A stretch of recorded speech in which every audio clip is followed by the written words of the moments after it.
Hello students, welcome to Affairs Cloud. My name is Vikas. So friends, we have an application by the name Careers Cloud which you can go and download through the Play Store. And once you have downloaded, you can log in with your Gmail ID. And why I am suggesting you this application, because this is the one-stop solution for all the current affairs. This is the best of the best application and the platform where you can enhance your learning through help. Here you will be provided with multiple courses. Here you will be provided with multiple options of quizzes, and even you will be provided current affairs on daily basis. PDFs and quizzes will be provided to you on daily basis, both in Hindi as well as English. Here you will be provided current affairs with weekly basis and monthly basis also. Here remember, once you have done watching our video, then you can log in through this application, take out the PDF, read that PDF and go through the quizzes. That will enhance your preparation. Same you have to do for weekly and same you have to do for the monthly also. In monthly you will be provided with the top 100 important questions PDF and video also, that will enhance your learning, and it will be a very beneficial and important video for the revision perspective. And not just this friends, apart from this we also provide you banking and economic questions. We provide you state current affairs such as of Uttarakhand, UP, Tripura, Telangana, and many more. Not just this, apart from this we also provide you topic wise current affairs, and the topics that we are providing you are really important. These topics are such as national affairs, international affairs, important days, sports, defense, science and technology, apps and web portals, obituary. These are the important topics that are being asked in various exams across India. So these are the topics that are must and should be covered and will be beneficial for the preparation of the students. Hello everyone, तो आज की video में हम international affairs and science and technology के important current affairs देखेंगे for November month. Session काफ़ी important रहेगा, तो एंड तक बने रहिएगा। चलिए स्टार्ट करें। सबसे पहले हम बात करें किस ऑर्गेनाइजेशन ने अभी रिसेंटली रिलीज किया फर्स्ट डाटा डैशबोर्ड विद की finding that around 30.5 million hectare of healthy land को डिग्रेड हो गया 2015 से 2019 के बीच। 2015 से 2019 के बीच में जो हेल्दी लैंड था, हेल्दी एग्रीकल्चर लैंड था, राइट, वो डिग्रेड हो गया इस टाइम के बीच। तो पूछा जा रहा है ये डाटा किस ऑर्गेनाइजेशन के द्वारा रिलीज किया गया था। बताइए किस ऑर्गेनाइजेशन ने इस डाटा को रिलीज किया। वो रहेगी United Nations Convention to Combat Desertification के द्वारा इस डाटा को रिलीज किया गया, राइट। नेक्स्ट, कौन सा एडिशन एक्सरसाइज काजिंद का भी रिसेंटली हुआ इंडिया और कजाकिस्तान के बीच में। लोकेशन याद रखेंगे, क्या रहेगी, ओटार, कजाकिस्तान में ये एक्सरसाइज हुई थी ऑन 30 अक्टूबर। तो कौन सा एडिशन था इस एक्सरसाइज का, तो ये 7वां एडिशन था इस एक्सरसाइज काजिंद का, राइट। 30 अक्टूबर से 11 नवंबर के बीच में हुई थी 2023 में। एंड यहाँ पे 90 personals from the Dogra regiment इन्होंने पार्टिसिपेट किया, राइट, इंडियन आर्मी की तरफ से। Next, in November, Dash became the first country in the world to completely sterilize and vaccinate their entire stray dog population. तो याद रखेंगे वो कौन सी कंट्री रहेगी। भूटान ने अपनी एंटायर स्ट्रे डॉग पॉपुलेशन को भी रिसेंटली स्टरलाइज कर दिया है, वैक्सीनेट कर दिया है। कौन सी रहेगी, भूटान। नेक्स्ट, किस कंपनी ने रिसेंटली या which company recently became the first foreign company जिनको गवर्नमेंट ऑफ इंडिया का अप्रूवल मिला for 100% FDI in the defence sector. वो रहेगी साब एबी। साब एबी कहाँ की कंपनी है, ये स्वीडिश कंपनी है, राइट। एंड इनको अभी रिसेंटली 500 करोड़ रुपए से भी ज़्यादा का यहाँ पे FDI अप्रूवल मिला टू करेक्ट, ताकि FDI ये डिफेंस सेक्टर में पैसा ला सके एंड इन्वेस्ट कर सके। नेक्स्ट, किस ऑर्गेनाइजेशन ने रिसेंटली रिलीज की एक report 2024 Asia Pacific human development report making our future new directions for human development in Asia and Pacific region, correct. ये रिपोर्ट रिलीज की गई and with key highlighting that India is among the top countries with high income and highest wealth inequality despite rapid economic growth. तो ये organisation कौन सी रहेगी, सबसे पहले तो याद रखेंगे ये रहेगी आपकी United Nation development program, headquarter न्यूयॉर्क USA में। और इन्होंने बताया कि इंडिया में हाई इनकम है, right, and highest wealth inequality भी हमें देखने को मिलती है, करेक्ट, इंडिया में। जबकि हम इंडिया अगर अभी देखें तो one of the best countries है जो कि ग्रो कर रहा है, and one of the developing countries है जो कि इतने अच्छे से ग्रो कर रहा है। इवन द डेवलप्ड कंट्रीज यहाँ पे इतने अच्छे से ग्रोथ नहीं दिखा रहे हैं।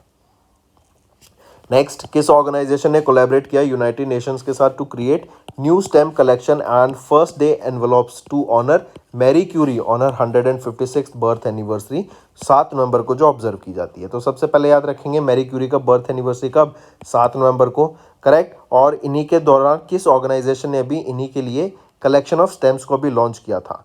तो किस ऑर्गेनाइजेशन ने, इंटरनेशनल एटॉमिक एनर्जी एजेंसी के द्वारा यहाँ पर IAEA के द्वारा यहाँ पर कमेमोरेटिव स्टेम्स लॉन्च किए गए थे ऑनर 156 बर्थ एनिवर्सरी जो कि 7 नवंबर को थी। याद रखेंगे मैडम क्यूरी ने ही रेडियम को डिस्कवर किया था जो कि एक रेडियो एक्टिव एलिमेंट है, करेक्ट।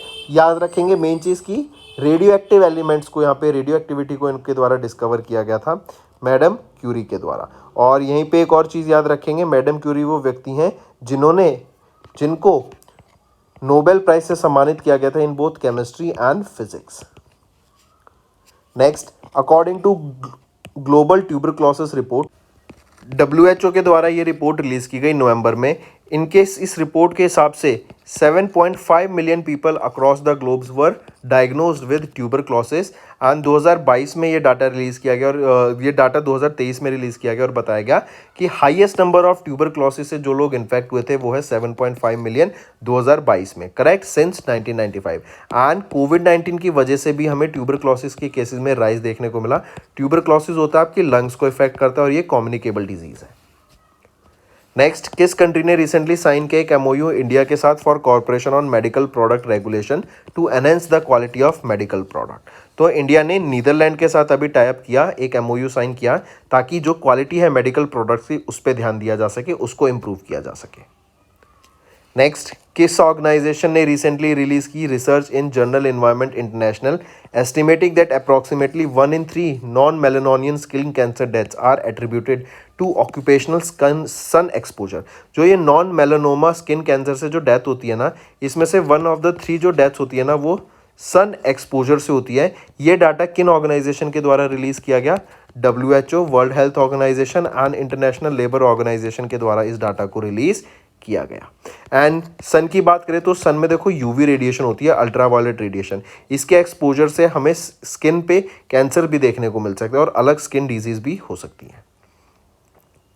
नेक्स्ट आ जाते हैं, who recently unveiled a new operational framework for building climate resilient and low carbon health systems to tackle challenges posed by a rapidly changing climate। तो याद रखेंगे WHO, वर्ल्ड हेल्थ ऑर्गेनाइजेशन के द्वारा अभी recently एक नया फ्रेमवर्क रिलीज किया गया कि कार्बन हेल्थ सिस्टम को इम्प्रूव करने के लिए, कार्बन को एटमॉस्फेयर से रिड्यूस करने के लिए, रिन्यूएबल एनर्जी पे फोकस करने के लिए और अपने क्लाइमेट को बेटर बनाने के लिए ये रिलीज किया गया नया फ्रेमवर्क। नेक्स्ट, किस ऑर्गेनाइजेशन ने रिसेंटली लॉन्च किया an open data platform to streamline scientific data accessibility for decision makers, member states, experts and public. तो कौन सी ऑर्गेनाइजेशन रहेगी? वो रहेगी आपकी international atomic energy agency. Next, किस ऑर्गेनाइजेशन ने recently second edition of the world energy employment report को रिलीज किया, स्टेटिंग दैट जो क्लीन एनर्जी के सेक्टर में जो जॉब्स की जनरेशन हुई है ना वो ज़्यादा है as compare to the jobs जो कि फॉसिल फ्यूल की उस सेक्टर में डेवलप की गई, करेक्ट, मार्क करके चलेंगे। ये डाटा किसके द्वारा रिलीज किया गया? इंटरनेशनल एनर्जी एजेंसी के द्वारा ये डाटा रिलीज किया गया। नेक्स्ट, किस कंट्री ने अभी रिसेंटली विड्रॉ कर लिया from the treaty on conventional armed forces in Europe?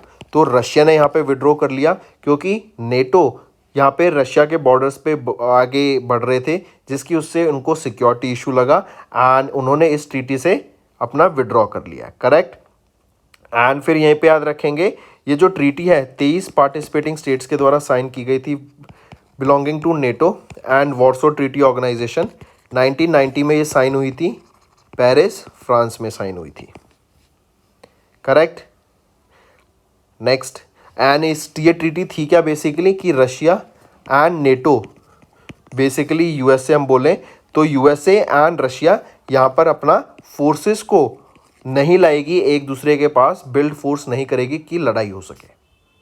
Next, किस कंट्री ने रिसेंटली साइन किए 2 agreement with India to boost youth mobility and cultural exchange. तो देखो हम काफ़ी बार पढ़ चुके हैं, इंडिया एंड इटली के बीच में ये एमओयू साइन हुआ ताकि जो यूथ मोबिलिटी है उसको बढ़ावा दिया जा सके and student exchange program, teacher exchange program, scientist exchange program हो सके ताकि एक बेटर कल्चर एक्सचेंज हो सके। नेक्स्ट, किस सिटी में Al Dhafra solar photovoltaic independent power project, ये वर्ल्ड का largest single site solar power plant को लॉन्च किया गया, इनॉग्रेट किया गया नवंबर में। तो ये कहाँ पर रहेगा? Al Dhafra solar photovoltaic independent power project किस सिटी में रहेगा? तो ये अबू धाबी यूएई में रहेगा। राइट, मार्क करके चलेंगे, अबू धाबी यूएई में। एंड ये पावर प्लांट 2 लाख से भी ज़्यादा घर को यहाँ पर पावर प्रोवाइड कराएगा।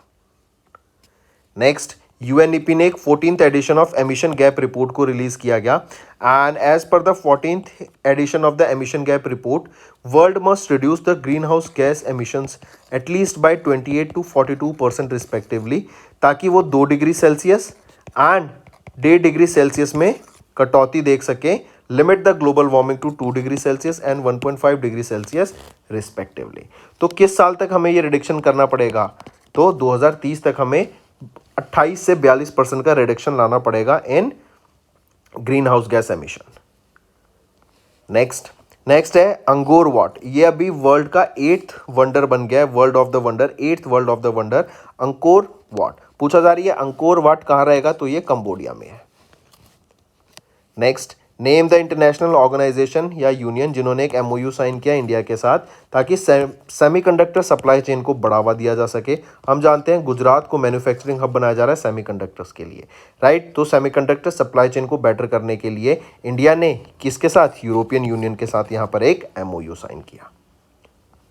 नेक्स्ट, किस कंट्री में एशियन इंडिया मिलेट फेस्टिवल को ऑर्गेनाइज कराया गया by ministry of agriculture and farmers welfare and Indian mission to the Asian nation? तो याद रखेंगे साउथ जकार्ता इंडोनेशिया में हमने ऑब्जर्व किया ये Asian India millet festival. Right, और बेसिकली क्या एम रहेगा इस फेस्टिवल का कि मिलेट्स का यूज़ को बढ़ाना एंड मिलेट्स रिलेटेड प्रोडक्ट्स के यूज़ को यहाँ पे बढ़ावा देने के लिए ही हमने ये ऑब्जर्व किया एशियन इंडिया मिलेट फेस्टिवल को, जो कि ministry of agriculture and farmers welfare के द्वारा ऑब्जर्व कराया गया।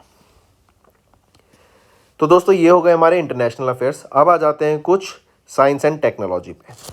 तो पहला क्वेश्चन आता है, which country has recently approved the world's first passenger carrying flying taxi EHang 216S? तो ये ईहैंग 216S किस कंट्री के द्वारा अप्रूव की गई, जो कि वर्ल्ड की पहली फ्लाइंग टैक्सी रहेगी? चाइना के द्वारा। नेक्स्ट, अभी recently the Mumbai division of the central railways commission BPSC system, और ये बीपीएससी सिस्टम क्या है कि जो आपके ब्लॉक्स होते हैं रेलवेज के, एक्सेल्स होते हैं रेलवेज के, उनको यहाँ पे काउंट किया जाएगा ताकि कोई भी 2 ट्रेन एक ही ट्रैक पर ना आए और कोलिजन को अवॉइड किया जा सके। तो बीपीएससी सिस्टम लॉन्च किया गया Mumbai division of central railways के द्वारा। बीपीएससी की फुल फॉर्म क्या रहेगी? ब्लॉक प्रोवीन बाय एक्सेल, सी से काउंटर आ जाएगा। तो बीपीएससी की फुल फॉर्म पूछी गई आपसे। नेक्स्ट, इन नवंबर डीआरडीओ ने अनाउंस किया कि India is set to develop Israel's iron dome based system. Iron dome, अगर आपने सुना होगा न्यूज़ में भी, जब इसराइल पे अटैक होता है मिसाइल से, तो ये एक सिस्टम की मदद से उन मिसाइल्स को हवा में ही मार गिराते हैं। उस सिस्टम को आयरन डोम सिस्टम बोला गया। करेक्ट। तो सिमिलरली डीआरडीओ इस आयरन डोम सिस्टम की तरह ही इजराइल, और ये कहाँ का है? इसराइल का। राइट, इसराइल के आयरन डोम बेस्ड सिस्टम की तरह ही एक long range surface to air missile system को डेवलप कर रहा है अंडर प्रोजेक्ट कुशा, और ये आपका सिस्टम 2028 से 29 तक यहाँ पे इंडिया में ऑपरेशनल हो जाएगा। नेक्स्ट, इंडियन आर्मी ने कंडक्ट किया inaugural test firing of 70 mm rockets and 20 mm turret guns of their light combat helicopter in both day and night condition. तो याद रखेंगे 70 mm रॉकेट्स को एंड 20 mm टरेट गन्स को यहाँ पर अभी टेस्ट किया गया बाय लाइट कॉम्बैट हेलीकॉप्टर, जिसका नाम रहेगा प्रचंड, जिसका नाम रहेगा हाँ, क्या नाम रहेगा उस हेलीकॉप्टर का? प्रचंड, बिल्कुल सही, ऑप्शन बी ठीक है, प्रचंड हेलीकॉप्टर से इसको टेस्ट किया गया। नेक्स्ट, किस कंपनी ने रिसेंटली सेटअप किया एक centre of excellence to provide training in railway signalling and telecommunication systems in New Delhi? तो किस कंपनी के द्वारा? वो है RailTel corporation of India limited. इन्होंने सेटअप किया एक centre of excellence to provide training in railway signalling and telecommunication systems in New Delhi. यहीं पे याद रखेंगे रेलटेल ने यहाँ पे टाइप किया वेरियस आईआईटी एंड आईआईएम के साथ। Next, name the institute of CSIR जिन्होंने भी रिसेंटली एक MOU साइन किया हिंदुस्तान एरोनॉटिक्स लिमिटेड के साथ to collaborate in India's aerospace and defence sector. तो वो कौन सी रहेगी? National institute for interdisciplinary science and technology. ये CSIR का ही एक डिपार्टमेंट है। इन्होंने रिसेंटली टाइप किया हॉल के साथ ताकि इंडिया की एरोस्पेस एंड डिफेंस सेक्टर में कोलैबोरेट करके आगे हम डेवलपमेंट कर सकें। नेक्स्ट, नेम द सेंटर या इंस्टीट्यूट जिन्होंने डेवलप किया एक नया सिस्टम जो कि आपका कार्बन डाइऑक्साइड को कार्बन मोनोऑक्साइड में कन्वर्ट कर देगा। राइट, पूछा जा रहा है किस इंस्टीट्यूट के द्वारा ये सिस्टम लॉन्च किया गया? तो national centre of excellence in carbon capture and utilization के द्वारा ये सिस्टम डेवलप किया गया जो कि कार्बन डाइऑक्साइड को कन्वर्ट कर देगा कार्बन मोनोऑक्साइड में। Next, the spear corps aviation unit of Indian army, इन्होंने एक नई जनरेशन रॉकेट को एंड टर्रेट एम्यूनेशन को टेस्ट किया from first indigenous attack helicopter जिसका नाम रहेगा रुद्रा। राइट, रुद्रा हेलीकॉप्टर से इन्होंने टेस्ट किया new generation rocket and turret ammunition को। करेक्ट, किस ऑर्गेनाइजेशन है? स्पीयर कॉर्प्स एविएशन यूनिट ने। नेक्स्ट, नासा के द्वारा अभी 2 stage black brant 9 sounding rocket launch किया गया as a part of their infuse mission from the white sand missile range in New Mexico USA। पूछा जा रहा है इन्फ्यूज मिशन जो ये नासा के द्वारा लॉन्च किया गया इसकी फुल फॉर्म क्या है? तो इन्फ्यूज की फुल फॉर्म क्या रहेगी? इन्फ्यूज है integral field ultraviolet spectroscopic experiment. तो यहाँ पूछा जा रहा है what does I stands for? तो I is your integral, option 5। Next, in NASA in November Indian army ने अभी set to induct Hermes 900 Starliner drone जो कि एक मल्टी रोल मेल UAS है। मेल क्या है? Medium altitude long endurance unmanned aircraft system. ये इल्बिट सिस्टम्स ने डेवलप किया है जो कि इजराइल की कंपनी है। क्वेश्चन में भी यही पूछा जा रहा है कि ये किसके द्वारा डेवलप किया गया? एल्बिट सिस्टम्स के द्वारा। एल्बिट सिस्टम कहाँ की कंपनी है? इजराइल की कंपनी। इंडियन आर्मी को मिलेगा ये ड्रोन, मेल ड्रोन। राइट, और ये क्या नाम रहेगा इसका? Hermes 900 Starliner. नेक्स्ट, किस ऑर्गेनाइजेशन ने अभी corporate social responsibility portal launch किया अपना? एंड ये प्रवीण कुमारी सिंह जो कि एडिशनल सेक्रेटरी हैं CVC की, इनके द्वारा लॉन्च किया गया। तो IREDA इनके द्वारा अभी इनका कॉर्पोरेट सोशल रिस्पॉन्सिबिलिटी पोर्टल को लॉन्च किया गया जो कि प्रवीण कुमारी सिंह जो कि एडिशनल सेक्रेटरी हैं CVC की, इनके द्वारा लॉन्च किया गया। नेक्स्ट, किस कंपनी ने अभी रिसेंटली या कौन सी कंपनी पहली इंडियन ओरिजिनल इक्विपमेंट मैन्युफैक्चरर बन गई है जिन्होंने अनवेल किया एक LNG engine liquefied natural gas engine AVTR 1922? तो ये कौन सी रहेगी? अशोक लीलैंड के द्वारा, या फिर अशोक लीलैंड वो पहली OEM मैन्युफैक्चरर बन गई है ऑफ LNG इंजन जिसका नाम रहेगा AVTR 1922। Next, name the ministry जिन्होंने आईना डैशबोर्ड लॉन्च किया फॉर सिटीज पोर्टल। ये किसके द्वारा लॉन्च किया गया है? Ministry of housing and urban affairs के द्वारा सिटीज़ को डेवलप करने के लिए, करेक्ट, बेटर एक एनालिसिस देने के लिए ताकि जो डिसीजन मेकर्स हैं उनको हेल्प मिल सके to take further decisions and urban local bodies को यहाँ पे डेवलप करने की इसके अंदर बात की गई। नेक्स्ट, किस कंपनी ने अभी SpaceX के साथ मिलके अभी लॉन्च किया ड्रैगन्स का 29th commercial resupply service mission to international space station using Falcon 9 rocket from Florida USA।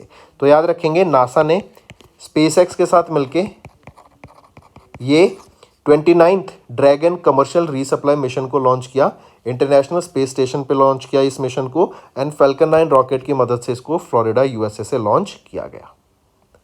Next, किस मिनिस्ट्री ने अभी रिसेंटली लॉन्च किया dashboard for real time prompt and effective parliament business? तो ये लॉन्च किया गया किसके द्वारा?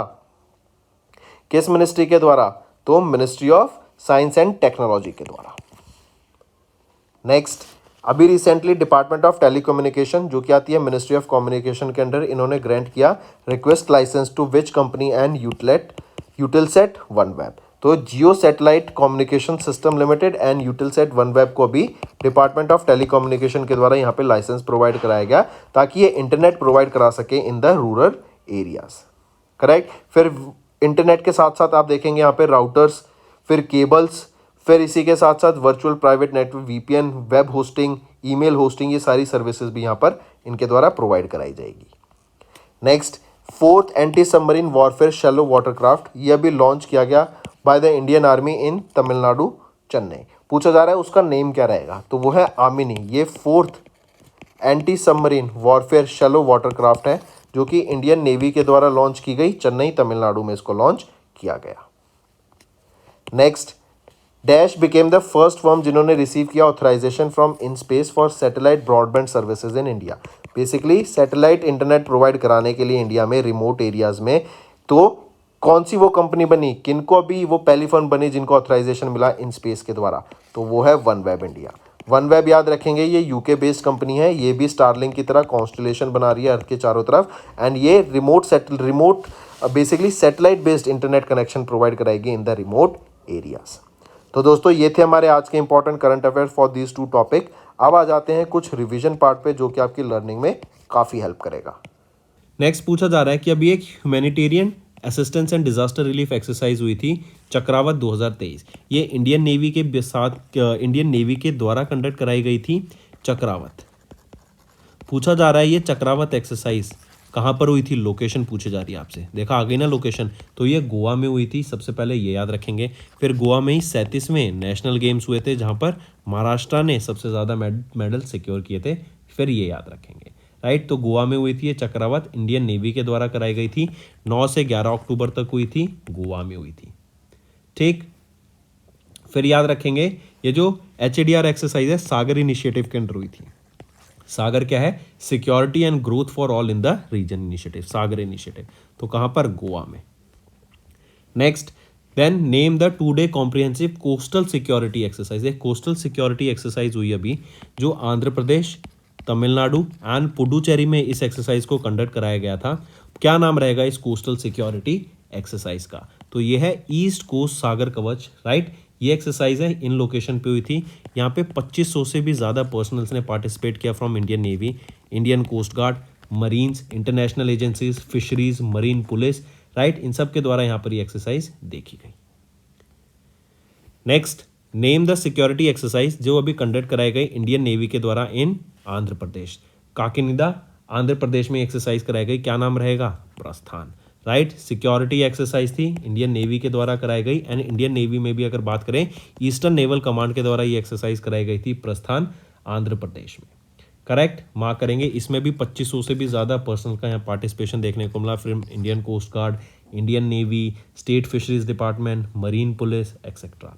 फिर यहाँ पे 2 इंडियन नेवल शिप का याद रखेंगे, INS कोरा एंड INS तिहायु, इन दोनों के द्वारा इस एक्सरसाइज में पार्टिसिपेट किया गया। नेक्स्ट आ जाता है एक चीज़ और, यहाँ पर अभी इंडियन नेवी फरवरी में 2024 में एक एक्सरसाइज कंडक्ट कराएगी मिलान के नाम से, जहाँ पे हम 50 से भी ज़्यादा कंट्रीज़ का पार्टिसिपेशन देखेंगे उनकी नेवीज का इन दिस एक्सरसाइज, और ये अरेबियन सी में होगी, ठीक। नेक्स्ट एक्सरसाइज हरिमऊ शक्ति, ये एक 2 week Indo Malaysia joint military exercise है between Indian army and Malaysian army. पूछा जा रहा है कि इस एक्सरसाइज को कहाँ कंडक्ट कराया गया, तो याद रखेंगे हरिमऊ शक्ति, ये exercise Indian army and Malaysian army के बीच में हुई, और कहाँ पर हुई, लोकेशन पूछा जाए तो मेघालय में ये एक्सरसाइज कंडक्ट कराई गई थी। और इससे जो पुराना एडिशन था वो 2022 में जो हुआ था वो कहाँ पर हुआ था, वो आपका मलेशिया में कंडक्ट कराया गया था, एंड 2012 से हर साल ये एक्सरसाइज इन दोनों कंट्रीज के बीच में होती आ रही है, हरिमऊ शक्ति। तो दोस्तों ये तो थे डिफेंस। अब आ जाते हैं साइंस एंड टेक्नोलॉजी पर। तो अभी रिसेंटली डॉक्टर जितेंद्र सिंह, जो कि हमारे मिनिस्टर ऑफ स्टेट हैं of personnel public grievance and pension के, इनके द्वारा लॉन्च किया गया the dash grievance monitoring system 2.0, right. तो सबसे पहले ये IGMS की फुल फॉर्म ही यहाँ पे पूछा जा रहा है, intelligent grievance monitoring system IGMS 2.0। ये एक ग्रीवियंस पोर्टल रहेगा and automated analysis in tree dashboard portal रहेगा ऑफ DARPG, जो अभी लॉन्च किया गया। तो ऑप्शन 5 यहाँ पे बिल्कुल ठीक रहता है, ठीक। नेक्स्ट, फिर यहीं पे याद रखेंगे इनके द्वारा अभी एक स्पेशल स्वच्छता कैंपेन भी लॉन्च किया गया था, स्पेशल स्वच्छता कैंपेन 3.0, ठीक। कब लॉन्च किया गया था, ये 2 अक्टूबर को लॉन्च किया गया, जो कि महात्मा गांधी की बर्थ एनिवर्सरी है, क्योंकि उन्हीं के बर्थडे पे आपको याद होता है हर साल हम स्वच्छता कैंपेन लॉन्च करते हैं, नेक्स्ट, इंडियन एयरफोर्स ने इंडक्ट किया first of 6 new Dornier 228 aircraft. ये डॉर्नियर 228 एयरक्राफ्ट अगर आपको याद हो, ये श्रीलंका को भी गिफ्ट दिया गया था बाय इंडियन नेवी, ताकि श्रीलंका की जो सेफ्टी है, जो सर्वेलेंस है, उसको एनहांस करने के लिए पहला एडिशन दिया गया था। जो पहला एयरक्राफ्ट दिया गया था वो वापस आ गया था इंडिया के पास फॉर रिपेयर एंड मेंटेनेंस, और इंडिया ने फिर सेकेंड एक दूसरा डॉर्नियर 222 एयरक्राफ्ट यहाँ पे गिफ्ट दिया था टू श्रीलंकन नेवी। तो पूछा जा रहा है कि इंडियन एयरफोर्स के द्वारा first of the 6 new Dornier 222 aircraft, ये 19 सीटर एयरक्राफ्ट है। पूछा जा रहा है ये किसके द्वारा डेवलप किया गया है, किसके द्वारा इसको मैन्युफैक्चर किया गया है। तो हिंदुस्तान एरोनॉटिक्स लिमिटेड के द्वारा इसको मैन्युफैक्चर किया गया। नेक्स्ट, और इसका बजट कितना रहेगा, 667 करोड़ रुपीस का इसका बजट रहेगा, इससे इसको यहाँ पे मैन्युफैक्चर किया गया। Next, name the university that has partnered with ICCR, Indian council for cultural relation के साथ अभी किस यूनिवर्सिटी ने पार्टनर किया ताकि एक UTIKS पोर्टल को लॉन्च किया जा सके। ये क्या है, universalization of traditional Indian knowledge system, UTIKS portal. तो कौन सी यूनिवर्सिटी रहेगी, वो है सावित्री बाई फुले पुणे यूनिवर्सिटी। इन्होंने ICCR के साथ मिलकर यहाँ पे ये UTIKS पोर्टल को लॉन्च करा। ठीक, और ये UTIKS पोर्टल बेसिकली क्या काम करेगा, इसका क्या किस ऑब्जेक्टिव क्या रहेगा, बेसिकली इंडियन कल्चर को वर्ल्ड वाइड प्रमोट करने के लिए, राइट, ताकि वर्ल्ड वाइड जो ऑडियंस है ग्लोबली इंडिया के कल्चर को, इंडिया की रिच सिविलाइजेशन को इन अ लर्नर फ्रेंडली मैनर उनके सामने ले जाने के लिए इसको लॉन्च किया गया। Next, name the space agency company that has recently launch the first 2 prototype satellites of क्यूपरसैट-1 एंड क्यूपरसैट-2 by United Launch Alliance Atlas 5 rocket to low earth orbit for project Kuiper satellite system. तो Amazon corporation, इनके द्वारा यहाँ पे याद रखेंगे ये फर्स्ट 2 प्रोटोटाइप्स ऑफ सैटेलाइट्स क्यूपरसैट-1 एंड क्यूपरसैट-2, इनको यहाँ पे लॉन्च किया गया, और किसकी मदद से, United Launch Alliance Atlas 5 rocket की मदद से। कहाँ से, cap Canaveral space force station जो कि फ्लोरिडा USA में है, वहां से। Next, which company has recently handed over the first integrated air-drop test crew module structure to ISRO for Gaganyaan spacecraft। तो किसके द्वारा ये हैंड ओवर किया गया, KCP हेवी इंजीनियरिंग के द्वारा ये इनको हैंड ओवर किया गया टू ISRO for the purpose of assessing technology readiness, मतलब जो गगनयान स्पेसक्राफ्ट है उसकी जो टेक्नोलॉजी है क्या वो रेडी है या नहीं, उसको टेस्ट करने के लिए बेसिकली ये लॉन्च किया गया, हैंड ओवर किया गया। नेक्स्ट, कंपनी का नाम बताओ जिन्होंने लॉन्च किया पहला private sub orbital European rocket म्यूरा-1 SN1। ये म्यूरा-1 SN1 किस कंपनी का रॉकेट रहेगा, PLD स्पेस, राइट, ये एक स्पेनिश कंपनी है, इनका ये म्यूरा-1 SN1 रॉकेट रहेगा, जो कि पहला private sub orbital European rocket है, म्यूरा-1 SN1। ठीक, next, in October BrahMos missile regiment of the Indian army इन्होंने टेस्ट किया land attack variant of the extended range BrahMos supersonic cruise missile from the dash state. सबसे पहले तो याद रखेंगे जो ब्रह्मोस, ठीक है, ब्रह्मोस मिसाइल है ना, सुपरसोनिक मिसाइल, इसका एक एक्सटेंडेड रेंज जो कि लैंड वेरिएंट है, करेक्ट, इसको यहाँ पे टेस्ट किया गया। ब्रह्मोस मिसाइल है ये किसके बीच में जॉइंट वेंचर है, रशिया एंड इंडिया के बीच में, एंड इसको कहाँ पर अभी टेस्ट किया गया ये पूछा जा रहा है। तो इसको टेस्ट किया गया from union territory Andaman and Nicobar island. Next, किस कंपनी ने अभी रिसेंटली साइन किया एक MOU स्पेस एप्लीकेशन सेंटर जो कि आम है इसरो का, to use light based high speed communication for satellite communication in space. हम यहाँ पे बात कर रहे हैं लाईफाई की। हम जानते हैं वाईफाई क्या होता है, जो आपके घर में इंटरनेट प्रोवाइड कराता है, वायरलेस फाइडेलिटी। लाईफाई क्या है, लाइट फाइडेलिटी। तो लाइट की बेसिस की, लाइट की मदद से आपका और फास्ट आपका कम्युनिकेशन हो सके, राइट, ये आपका सैटेलाइट कम्युनिकेशन में यूज़ किया जाएगा स्पेस में। तो किस कंपनी ने अभी रिसेंटली एक MOU साइन किया SAC इसरो के साथ, ताकि ये लाइट फाइडेलिटी प्रोवाइड कराई जा सके, और ये 3 साल का MOU साइन किया गया है, वो है नव wireless technologies private limited, correct. और नवटेक याद रखेंगे, ये वो पहली इंडियन कंपनी बन गई है जो कि लाईफाई सर्विस प्रोवाइड करा रही है, लाईफाई टेक्नोलॉजी प्रोवाइड करा रही है टू साक ISRO, space application centre ISRO. Next, Indian army, इनके सियाचिन वॉरियर्स के द्वारा भी एक कोलैबोरेशन किया गया BSNL के साथ, ताकि first ever BSNL based trans receiver station को सेटअप किया जा सके on the world's highest battlefield Siachen glacier में। ये सियाचिन ग्लेशियर कहाँ है, ये इनडायरेक्टली क्वेश्चन पूछा गया, तो लद्दाख में रहेगा आपका सियाचिन ग्लेशियर।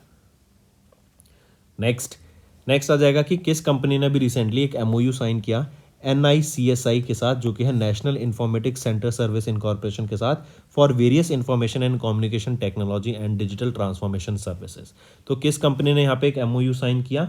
तो वो साइन किया गया है REC लिमिटेड के द्वारा, राइट। REC इन्होंने एक MOU साइन किया national informatics centre service incorporation limited के साथ for various information and communication technology and digital transformation service. इसके अंदर जो REC का इकोसिस्टम है ना, वो काफ़ी स्ट्रांग हो जाएगा। ये चीज़ें सीखेंगे अबाउट IoT, राइट। ये डेवलपमेंट पे फॉस्टर कर, मतलब डेवलपमेंट पे फोकस करेंगे on technology such as IoT, machine learning, artificial intelligence, right, then data analytics, blockchain and cyber security. Next, name the spacecraft जिन्होंने recently launched by NASA to an interplanetary transfer orbit by using SpaceX Falcon 9 rocket from Florida USA।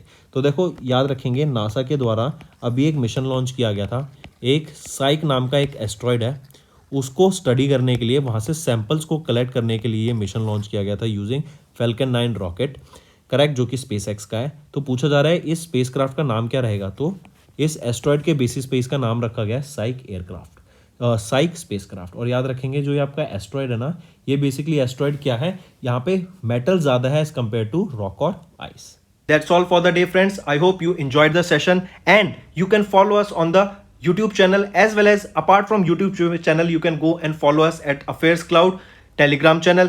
And if you have any queries related to the content or the of courses offered to you or the payment which you did on the application, you can contact us on the number provided, that is 7677333862. Apart from this, friends, you can follow us on the Facebook as well as on Instagram handle, that is affairscloud_official.